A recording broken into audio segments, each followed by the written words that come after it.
Welcome to the Boxing Talk Show, fair but firm, with the Hall of Fame boxing referee. I'm Joe Cortez and co-host John Zamel for all of Las Vegas. Come on, guys, let's touch them up. Free fight. I'm Joe Cortez, fair but firm. Welcome to the Fair but Firm Show here in Las Vegas, Nevada, the boxing capital of the world. My dear friends out there, our show today is going to be very, very special. Of course, with my co-host, John Zimmel. Joe Cortez here to talk to you about last week's results and what's coming up in the very near future.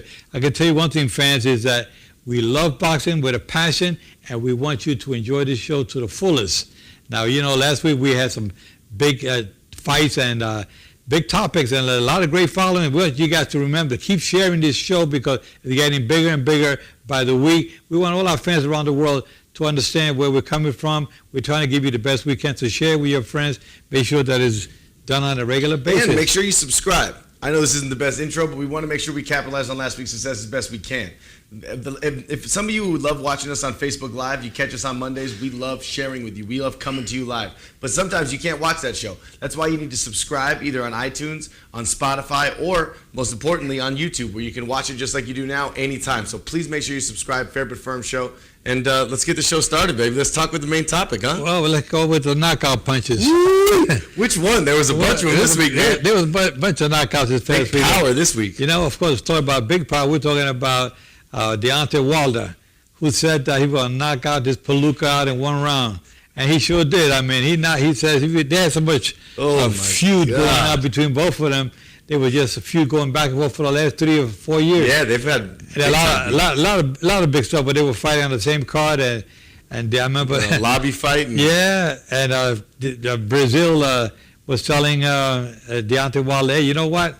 You ain't nothing. You never was nothing. You never was nothing in the amateurs. Division. Yeah, with nothing even in the amateurs. You had nothing. You haven't improved at all. Well, you know what? He shut him up real quick Saturday night. Dominic Brazil deleted his Instagram and his Twitter account. What do you think about that? Well, I'll tell you, I don't know about that. He should have kept it going.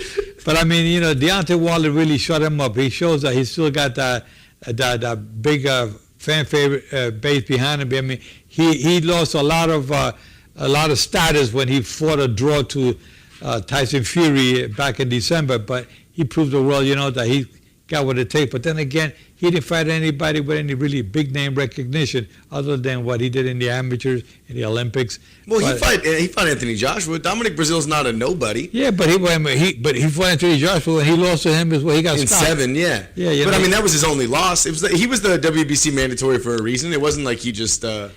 He's not like he's fighting Jarrell Miller. But 6 months ago, we were not talking about Dominic Brazil. No. Dominic Brazil. Nobody even knew who the heck he was. No. But other than his family members, I take off our hats off to Dominic Brazil. Anybody who gets in the ring with Deontay Wilder, I gotta take my hat off to. Forget about going into the ring with Deontay Wilder. You just step another 3 steps. Going into the ring takes a lot of guts. Absolutely. I met that fighter Harper, a heavyweight. He made those 3 steps, but he turned around. He made it 3 steps into the ring, and when the bell rang, he walked out, climbed up to the rope, walked out. People said, "What's going on?" When he saw his opponent there, the Nigerian, the Nigerian heavyweight, he said, "No, I don't want this." And I'll change my mind. I changed my mind. I pass. I don't want this money. But I mean, Brazil did go into the ring with Wilder. It tried its best for the first 2 minutes. Landed a big shot, but wasn't big enough. Landed a big shot, which was like getting hit by a little. He got, he landed one big punch. He could go down and say, I punched Deontay Wilder in the face. That'll be his claim to fame. But hey, that was exciting, man. Look, that was exciting. How big was that for the heavyweight division? How big was it for boxing in general? It was okay for boxing, but the people want to see Anthony Joshua and Deontay Wilder. Joshua, come on, buddy. You got your Brit fans behind you. Show them what you got. Show the world that you are the best. If you are the best, fight Deontay Wilder. That's what I can tell you. Make it happen this year. Forget about next year. Forget about what's going to happen. You two guys fight. The fans demand to see a good heavyweight fight. I agree with you, man. I agree with you. I mean, the fact of the matter is, yes, they did offer him a fight, but they offered him about half of what Anthony Joshua was making, and he deserves considerably more than that. I'm not saying it's a 50-50 fight right now, but it's a lot closer to that than it was what they offered him. Yes, it was $100 million. Yes, this, yes, that. At the end of the day, a flat fee for a super fight doesn't make sense. It didn't make sense when Canelo offered it to Triple G. It didn't make sense when Mayweather offered it to Pacquiao. When you have a super fight on your hands, and this is very, very much a super fight. This is as big of a fight as we've seen since probably Mayweather-Pacquiao, as far as genuine general interest goes. And at the end of the day, you're not taking that flat fee. Give him 45% and make the fight. Get it done. You know what? I'll take it for 10%. How about that? Yeah, I'm ready. I don't think I would. Huh? I don't think I would. No. I don't want that smoke. That's crazy, man. That's crazy. Hey, I'll tell you something though. We got a guy, Charlie, our producer. He'll take it for 1%. I would watch that fight. I would watch that fight. That's pretty funny. But talking about big fights, talking about watching fights, how about in Japan? My goodness. This is, you want to talk about big knockouts. Naoya Inoue, who is an absolute superstar in Japan, let's not get it twisted, defeated Manny Rodriguez, took his belt in the World Boxing Super Series. He'll be facing Nonito Donaire in the very next round. But the crazy story out of this, other than just that phenomenal knockout, and it was a phenomenal knockout, was this fight aired at 5 a.m. in Japan. It aired on 2 different network stations, which is insane already. But then it was on tape delay later on. We don't have the numbers for live, which I'm sure were staggering. But we do have the numbers for tape delay. And estimations come through right now. It looks like it's going to be over 10 million views in Japan alone on tape delay. I mean, this is more than any fights that we can imagine. 10 million people? Well, it goes to show that boxing is very much alive. At least in Asia it is anyway. And Mayweather is starting to promote fights in Japan as well. There's a reason he took that exhibition match. His reason, he knows that's where the money is at. And the Japanese going to spend big bucks. Yeah, Money Team Tokyo. There's a reason he opened that. Yeah, and they support their fighters, which is great.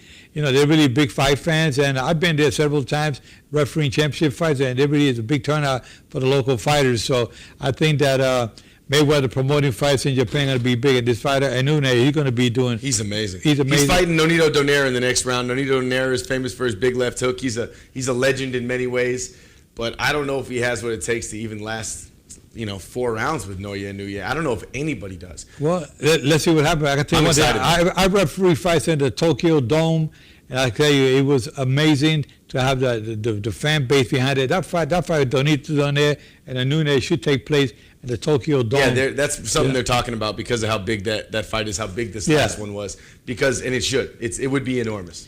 It would be a big. It did the kind of numbers in Glasgow that it did. It can definitely do it in Tokyo. I do. If it was to have that fight in an outdoor arena, I'm sure it would surpass the fight that I referee with Julio César Chávez and Greg Haugen in Azteca Stadium with 136,000 fans.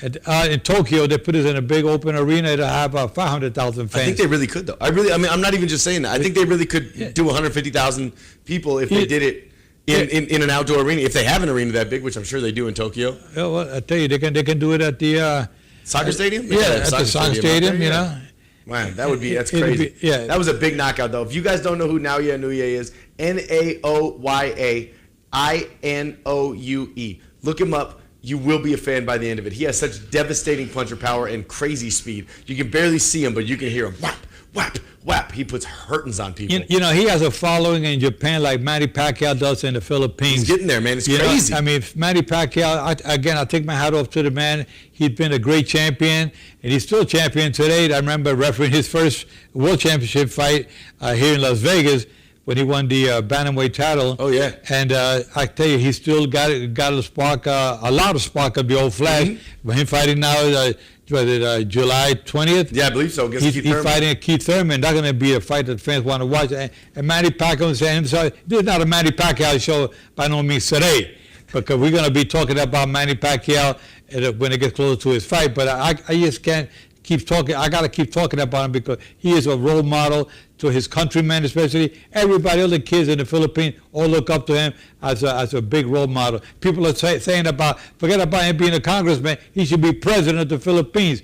Well, and I wish him the best of luck. He's a good man. Well, since we brought him up, we do have some news coming up about his fight against Keith Thurman on July 20th, and that is that we have some exciting undercards that we've had announced already. We got Sergey Lipinets coming off of his big win against the fight that he just fought. And then you have Omar Figueroa fighting against Yordanis Ugas, who he just came off another big fight against Sean Porter. Those are 2 big ones. And then a potential big super fight with the man that we just mentioned, Naoya Inoue. His big opponent is Luis Neri, and we're told that he might be fighting on that undercard, as well as Julio César Chávez Jr. So this is shaping up to be a very big card, a very good card, and an excellent value at pay-per-view, and I'm excited for it. It's going to be exciting to see all these name fighters on the card. It's going to be a big one, and talking about big ones, man, how about the Tyson Fury fighting the guy Schwartz? That's coming up soon too, right? Yeah.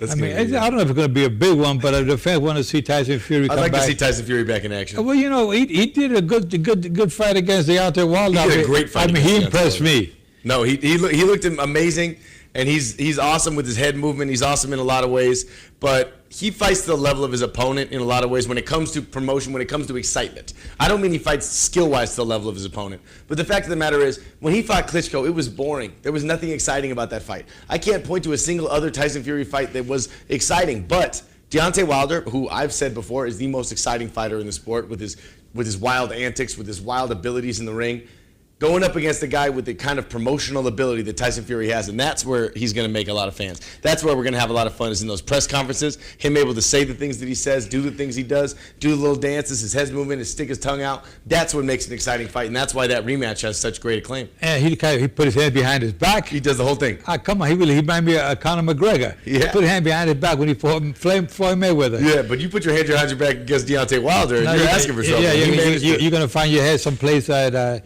he did.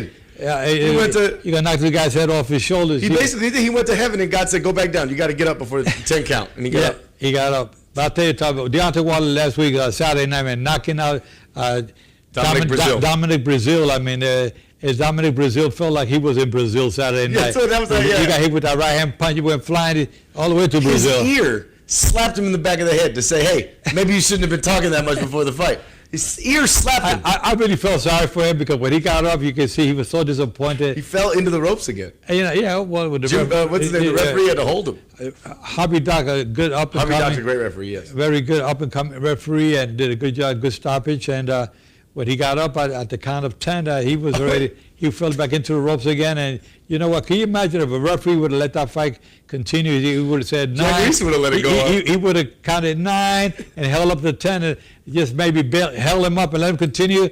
The guy gets hurt seriously. Now you're saying, wow. Yeah. You know. And then they would have blamed Wilder and said, "See, you said you were going to kill him, and then you hospitalized him, and blah, blah, blah." But the fact of the matter is that fight was stopped. This is my favorite part. You know, Brazil said, and you're going to like this because you're a former referee, he said he thinks that the ref stopped it a little bit early. The referee stopped a little bit early, yeah? To me, he stopped it after he said 10. What? So to me, that's when you're supposed to stop a fight. What? But I'm not a professional referee. I'm certainly not a Hall of Famer. You tell me what you think. He was definitely in the concussive episode. He didn't know where he was at. And, of course, this is what happens. I mean, you're all going to say, I don't think the referee should have stopped it. All fighters got their hearts is too big. They don't know when to quit. And that's why the referees are needed in that ring. He got a full 10 count, Joe. He got a full 10 count. Yeah, he could have counted. He would have a little slower, like Buster Douglas? If he would have called it, they would have counted a little slower. He would have been able to continue. Then it would have been a tragedy in the ring. Bad news. But I'm glad Hobby Doc, great referee, stopped the fight on time and let the guy come back another day with somebody else other than Wilder. Serious question. Does this put pressure, in negotiating pressure, on Anthony Joshua or Tyson Fury in their upcoming fights with Andy Ruiz Jr. and Tom Schwartz, respectively? Does this put pressure on them to put on a big show, to put on a big knockout in order to keep up with what Deontay Wilder just did? Well, I'm glad you asked that question because in boxing, when you knock out an opponent, your stocks go up, regardless if you fought a palooka. It looks good. Especially first round KO. Yeah, that's about as good as it gets. I mean, it goes to show that. I mean, the guy did last 7 rounds with Anthony Joshua, and this guy Wilder put him away in 2 minutes. Anthony Joshua said he hopes that it takes Wilder 9 because then he could say he did it sooner. I think those words kind of backfired on him, right? Yeah. But I tell you, Deontay Wilder definitely is a threat in the heavyweight division. And no matter what anybody says, he may not be the greatest, but he's hard to beat. I think he's the best. I can tell you that right now. He's got a lot to offer the fans, and we'll see what happens in the very near future. But Saturday night was kind of surprising night for me. I didn't think it was going to be 1 round. I predicted three or 4 rounds, and it happened. You did. I thought you were a little bit. I was thinking 6-7. To be honest with you, I thought you were a little overzealous, and then he came out and put him down and won. That was unbelievable. I mean, I was just ready to just adjust the television, and it was over. Exactly. It reminded me some of the Mike Tyson fights. You know, when he was, I remember one time I was refereeing a Mike Tyson fight, and my instructions in the ring was longer than the fight. 30 seconds when he knocked out Muhammad's face and the fight was over. And I said, wow. You know, I mean, I started to count when I saw Bobby Fraser slump over. I said, I waved it off. I said, that was it right there. I mean, Mike Tyson was that kind of guy. So, and Deontay Wilder almost did that. So he has 40 knockouts and 41 fights. Yeah. You know, that says a lot about 39 knockouts in 41 fights, but yeah. Well, I believe... he's 40-0-1 with 39 knockouts, right? No, he's you're right, 40th knockout. He's 41-0, one draw, and 40 knockouts. 40 KOs. He's knocked out everyone he's faced except for Tyson Fury, who he did knock out, but he got up. That was crazy, man. This guy has got as much... Okay, I got a serious question then. This is fun. A serious question? What's the serious? Okay. But he's not playing around. Okay. About a year and a half ago, when we were on this show, when we first got started, I think it was right after the Deontay Wilder-Bermane-Stavern fight, the second one. And I asked you whether or not Deontay Wilder is in the conversation for hardest hitter of all time. Earnie Shavers, George Foreman, Mike Tyson, some of the all-time. At this point in his career, after what we've seen from him over the last 3 fights of Luis Ortiz, Tyson Fury, and now Dominic Breazeale, is he in that conversation for you now? Not yet. He has to fight fighters. Not even in that conversation yet? Well, he could be talking about it, but you know what? He is not at that level for Super. He has not fought the opponents that Earnie Shavers fought, that the heavy Ken Norton. What do you think we should do? Gonna dig up Ali and make him fight him? I mean, what can he do to get in that conversation? He got to need Anthony Joshua to step up to the plate and beat top-notch fighters. You got Tyson Fury against with a rematch with Tyson Fury. If he can start knocking those guys out, then I can say, okay, now we're talking about a serious hard-hitting puncher. But up until he fights top contender, you're not a great fighter unless you fight great fighters. I agree. That's why Muhammad Ali was great, because he fought great fighters. Yes, he did. That's why he said he was the greatest. But we're just talking about you can't be the greatest by yourself. But we're just talking about hardest punchers. Hardest punchers of all time. I mean, it's not like... I was a hard puncher. I'm the hardest puncher of all time. I know. You give me those body shots sometimes, but I know. I don't want to... Don't show me. No. The hardest punchers of all time, I'll tell you this, a lot of guys, Julian Jackson, definitely a pound. George Foreman, it was another one. Ken Norton. I can't say Muhammad Ali, because Muhammad Ali was the greatest, but he wasn't the great. He was the greatest, but he was a good boxer. He knocked out a lot of opponents. You don't have to be a hard puncher to be a great fighter. No. You don't have to be. I mean, there was a lot of slick boxers out there. Sugar Ray Robinson, to me, was the greatest boxer of all time. He was not the hardest puncher. Sugar Ray Leonard, Floyd Mayweather. There's a lot of them. Yes, a lot of guys that are great. They're not the knockout artists. The hardest puncher. Tyson Fury's a great fighter. He's not a knockout artist. Exactly. But yeah, no, absolutely. I love that. But the hardest, talking about Deontay Wilder, in due time, if he beats those top-notch contenders, I mean, right now, they're not there.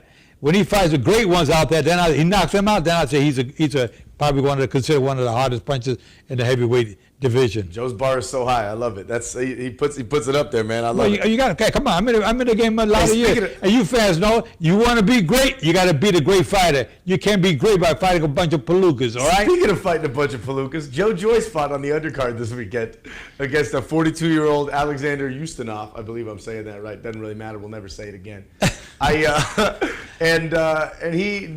was coming off of another knockout in his previous fight. Joe Joyce came out there, and it looked like they were fighting underwater, Joe. It was about the slow, and I'm stealing that from the comment I saw from somebody else, but it was about the slowest thing I've ever seen. It was awful to watch. It reminded me of Muhammad Ali when he used to go underneath the water. He used to spawn underneath the water for training. I mean, come on, Joe Joyce, man, come on. You're watching out there, I tell you right, man, you're one of my favorites, and you got to pick up the speed a little bit. The punching power is there, but you need more speed with the power, okay? Joe, he says that this fight proved that he was a credible opponent for Anthony Joshua. Not yet. Come on, he can't be saying he's dreaming a little bit. I guess my question for you, Joe, is what kind of drug testing are they doing in England that couldn't pick up whatever Joe Joyce was smoking when he said this? Because this is one of the craziest things I've ever heard. He's what, 9-0 now? 9-0. He's fought 9 fights. He thinks he can contend for a unified heavyweight championship? No. Come on, please. If Joe Joyce said that, you can please. Now, with 9 fights, the only guy who can talk like that is Lomachenko. Yeah. Lomachenko already was. Because he had titles by then. He had titles. He had 2 titles by the time he had 9 fights. Now he got 3 titles. Yeah. And a unified one, so he's got 4 now. He got 4 titles now. In 13 fights. 13 fights. Now he can talk. Yeah. But he can talk the talk because he can walk the walk. Exactly. Joe Joyce can't even, he could crawl the walk. Unbelievable, man. But that was on the. Now we got to talk about this real quick. That was on the undercard for the Billy Joe Saunders fight. Billy Joe Saunders now has the WBO 168-pound belt. Do you expect him to keep making noise at that division? I mean, he got some other big talent at that division. Yeah, I want to see him fight Canelo Alvarez. That'd be. I mean, it would be fun to watch. It'll just just show where Canelo is at. You think they should fight at 160 or 168? Because they both have belts at both. Well, I think it'd be good at 168. We'll let it fight 168, and then let Canelo get a real belt at 168. That'd be fun. Yeah, because I think he could beat Billy Joe Saunders at 168. When he beat Rocky Fielding last time, that was WBO regular belt. It was that was a clown nothing. show. No. I want to see him fight a guy like Joe Saunders. Yes, and since we're shouting out to our British fans who we love, by the way, because I know how much they might have turned it off when they heard us talking about Deontay Wilder. We had Josh Taylor, who we like a lot, going up against Ivan Baranchyk, a big showdown between two unbeatens. Right there in Glasgow in the other event, the main event, truthfully, for the World Boxing Super Series. And we had Josh Taylor. He went toe-to-toe with Baranchyk. When most people thought he would stay outside, he managed to mix him up, jump inside, fight a real good brawl, and he came away the victor. He faces Regis Prograis in the final of the World Boxing Super Series. Do you like the World Boxing Super Series? Do you like these matchups we're getting out of it? I think those matches are great because it eliminates all the fighters that are not really should be mandatory. I mean, the sanctioning body, they have the mandatory number 1, number 2. They have the ratings. Okay, but here you have the elimination. You got actually to you have to earn that position by beating the best in your class. I like the tournament, man. I thought it was great. I understand why he has a hard time getting funding. It doesn't make a lot of sense because it's not what boxing makes. What boxing's traditionally made of. But I mean, look at the Olympics. Look at any amateur bout. Look at Golden Gloves. That's all tournament style. And it makes sense, and it's working with the World Boxing Super Series. We saw it with Usyk. We saw it with Callum Smith last year. We're seeing what these guys are really able to take out the best and the biggest in their division, and it makes it so exciting. And I'm excited to see what 140-pound has to offer us because we're excited to see what Regis Prograis can do against Josh Taylor because I think they're both very exciting fighters. Man, talking about 140-pound division, I remember the great Julio César Chávez, when he was dominating the greatest 140-pounder of all time. Yeah, of all time. He was dominating the junior welterweight division, and he was fighting Whitaker, and he was fought Oscar De La Hoya. We fought De La Hoya at 147, but he was fighting so many. He fought Medic Taylor, the controversial ending that referee Richard Steele stopped with 2 seconds to go in the final round. That was controversial. And all 3 judges had Medic Taylor way ahead. You can't remember that fight back in the early 90s. We're going to have some comments. I believe that was back in 91. And I tell you, I had the honor of refereeing Julio César Chávez with Whitaker, and that was another controversial fight. It ended up in a draw, and the fans started feeling like, while Chávez started to go downhill a little bit because he should have knocked out Whitaker, but Whitaker was one of the great ones, Hall of Famer. Absolutely, Sweet Pea Whitaker, former Olympic champion as well, lightweight champion. I like the name Purnell too. I think that should make a comeback. I'm gonna name my kid Purnell. Purnell? Purnell. You have a kid? No, but when I have one. Oh, when you have one. It'll be Purnell. Purnell. Okay. I like that name. I'm gonna have another kid. I'm gonna call him Rocky. Yeah, Rocky Fielding. Yeah. No. Rocky the Rock. Not Rocky Speaking Fielding. of Rock, Julian J. Rock Williams, he beat Jarrett Hurd last week. He was in the news today, or sometime this week, because he proclaimed that anybody who wants to challenge him for his 2 belts now has to required 90 days of VADA testing. Do you think this is good? This is a good precedent for boxing? Well, when it comes to anything where be clean for the sport, I agree with you. I think I'm proud of him for taking the stand that he's taken. Yeah. Honestly, and I got one more. This is my fun. This is my favorite. This is my favorite segment when we do Who You Got. We now have Paulie Malignaggi, who I know you have somewhat of a relationship with. Yeah, two-time world champion. Two-time world champion Paulie Malignaggi has signed up to fight bare knuckle boxing match against Artem Lobov, who is considered the greatest, the GOAT in bare knuckle boxing. He has fought some really, if you go on YouTube and watch Artem Lobov's bare knuckle bouts, they are gruesome and they are rough. Now they're going to be fighting pay-per-view on June 22nd. June 22nd. Paulie Malignaggi versus Artem Lobov in bare knuckle boxing. Come on. Come on. Paulie, I wanted you to fight McGregor. When you and I were in that discussion about did he knock you down, was it a push, whatnot, I always told the fans I had a confidentiality agreement. Yes, sir. I couldn't talk about the fight. You know what? But I can tell you one thing, Paulie, you want to do something coming back, come back and fight McGregor. Tell McGregor, hey, let's straighten out the score. Joe Cortez know what happened out there in the ring. I was in there with him. Yeah, I can tell you one thing. Man in the middle. You know, I'm not going to tell you guys. I'm going to tell you, let's see Paulie and McGregor do it. I said it before. Let's do it. Make that. Tell him going to bare knuckle. Talk about bare knuckle. See that fist? Maybe I should go in there. I got a big old fist, but I'm smart enough to know that I'm going to stay away from that. Bare knuckle, man. But they're going to do that. They're going to do that. Now, Paulie Malignaggi famously is what they call feather-fisted. He didn't have a lot of knockouts. He won on points. He didn't have big punches. Do you think bare knuckle's the good route for him, going up against the greatest bare knuckle boxer of all? He is a two-time world champion. I'm not taking away from Paulie. But this is a different sport, right? It's different, but you know what? When you talk about bare knuckle, I mean, first of all, hey, look, talking about boxing being brutal, I think bare knuckle is really brutal. Bro, it's hard to watch. Their faces are so bloody at the end of it. I mean, it's going to be worse than the MMA. You see those guys where they got picture before and after. It look like two different faces. And that's what's going to happen with Paulie. He's a good-looking kid. He's not going to be so good-looking if you go to bare knuckle, because I can tell you one thing. That's a sport to me, it should be banned. Because, I mean, when it started out boxing, before boxing became established, I mean, bare knuckle bouts. Was bare knuckle back in the day. Then they said, let's make it more human. Let's more humane. Let's put gloves on. They start wearing 6-ounce gloves, 8 ounce. Now it's 10 ounce.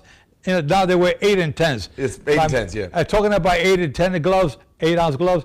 Those gloves. When I fought my first pro fight in Bakersfield, California, against Tony Segata, I wore 6-ounce gloves. I mean, it was like almost like skin tight. And we see these guys at MMA today. I said, it's almost the same thing. You're gonna get hurt serious with those gloves. Yeah, it's tough. Well, they're doing bare knuckle, and I'll be honest with you, I'm gonna watch it. I kind of excited for it. Yeah. It's gonna be something else. I want to see Paulie. Paulie got a big mouth, and not in a bad way, but he talks a lot, and I want to see him up against somebody in a bare knuckle bout. It's gonna be fun, man. Okay, don't forget also this coming Saturday, up in on Days In TV, you're gonna see online. You're gonna see Devin Haney fight Antonio Moran. Now, Devin Haney is a 21-0 record with 13 big knockouts, and Antonio Moran is a decent fighter. He's been around the block a couple of times. He was a former world title challenger, right? Yeah, challenger. He has 24-3 record with 17 knockouts. He's a decent fighter. It's a step up for Devin Haney. This is his toughest fight to date. Yeah, but I represent Devin Haney, so and I believe that he'll do okay with this fight, and it'll be a good fight this Saturday night. It's coming from Days In Absolutely. Online. And I'm not just saying this because my co-host is on his team. Honestly, Devin Haney is one of the most exciting, most surefire prospects in boxing. Get on this train early because you don't want to be late to the party. Devin Haney, look him up. DevinHaney. Google him. You won't be disappointed. Yeah, he will definitely be defining his moment in his boxing career to show the world that he is somebody special. And Saturday night, he's going to prove to the world what he's got. I have a lot of confidence in him. I've told the fans already, you fans out there watching and listening, Devin Haney is going to be one of the great fighters of all time. I said it, of all time, of what he's got. He got great talent. I've been there with some great fighters. Yes, sir. But this kid's got a lot. For 19 years of age, he turned pro when he was 17 and already has a 21-0 record, with 13 big knockouts. So let's see what happens Saturday night. But I predict he's going to stop Moran in less than 5 rounds. Maybe no 6, 7 rounds. You heard it here first. There it is. Now, I want to make sure I reiterate, like I said in the beginning of the show, that if you're watching us on Facebook, if you missed us partly on Facebook Live, you can always catch us either on iTunes, on Spotify, on Audio Boom, on Google Play, you name it, we're on everywhere that there are podcasts. I want to make sure that you also catch us on YouTube, and not only that you watch us on YouTube, that you subscribe to our channel on YouTube, because you don't want to miss every show that comes up. It's exciting as exciting gets every single week. Boxing is exploding right now, and if you miss an episode, you don't want to be left behind. So please make sure you share, please make sure you subscribe, and thank you all for watching. We really do appreciate it. Let me tell you one thing, fans, that there's a lot of fans that are watching. I mean, our channels, look on the YouTube channels, I mean, we grew like over 25,000 on last week's show alone. Mm-hmm. So, I mean, we must be doing something right. And we want to just let you fans know that we try to give you the best we can. We want to keep growing and growing and growing because we want to be undisputed champion. I want to be talking like some of these fighters saying, I want all the belts. All the belts, baby. All the straps, all the subscriptions. Yeah. Come share and come subscribe. The guys out there saying that I'm a role with the, what's the role with Devin Haney team? I'm his advisor on the team. Anybody wants some advice, you have a fighter, need some advice, put them in the right direction.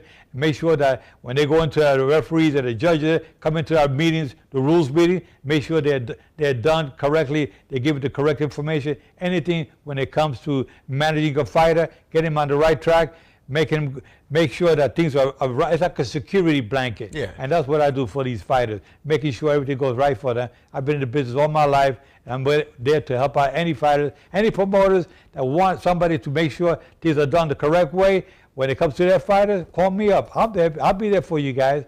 No question about it. John, man, before we wrap it up, talk to me, baby. This has been fun. Let's talk about the rest of the year. What is your dream fight? Baby, my dream fights? All right, I'm going to say this right now. Real quick. We got 25 Anthony seconds. Joshua, Deontay Wilder. Errol Spence, Terrence Crawford. I'm okay with them marinating. They deserve as much money as they possibly can, but I want them fighting in their prime as soon as possible. Canelo Alvarez with who? With who? With who? A dream fight? Dream fight. Callum Smith. Callum Smith.